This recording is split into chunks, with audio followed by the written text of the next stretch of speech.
We've got bright and sunny skies this morning here in New York City. It's a pleasant 65 degrees for your morning commute, and we'll be topping off right around 78 later this afternoon.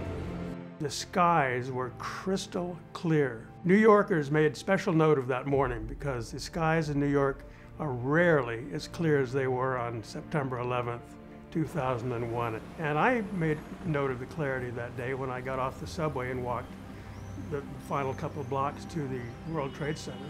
The sky, the azure blue, was just magnificent. September 11th was a day that Erik Ronningen had looked forward to for 5 years. In his book, From the Inside Out, Erik detailed the catastrophic events of his day.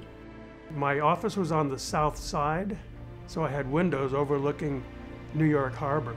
It was a joy to me to watch the tugboats and the watercraft and the tourist boats going out to Ellis Island. So I took a few moments just to enjoy the view. As he awaited the arrival of his new boss on the 71st floor, a sudden and deafening impact from Flight 11, just 20 stories above, shook him to the core. Without warning, that tower, it was as if a giant took a roundhouse swing and smacked that tower on the north face, and that tower twisted and turned and bent south, turned north, twisting south, and then settled. Erik's descent through the stairs was exhausting. Still not aware of the full extent of the damage, I didn't run into any of the first responders until I got into the upper teen floors.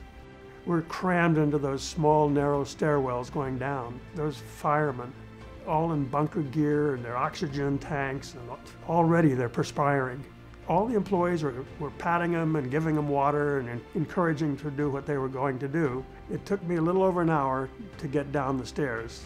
And the debris was just indescribable. Of paper, cardboard, furniture, stuff was just floating down. So I said to myself, I can't get into the basement to help, but I can help some of those folks that I've seen on the pavement. I'm now marching just as I'm about to turn right to go into the plaza, to go between the towers. A little voice in my head said, walk east. Quiet little voice. There was no question but to do exactly what that voice said.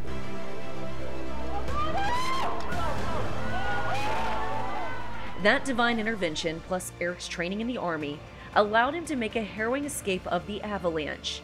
It wasn't until he finally got in front of a television that afternoon that the catastrophic events of that day fully began to sink in.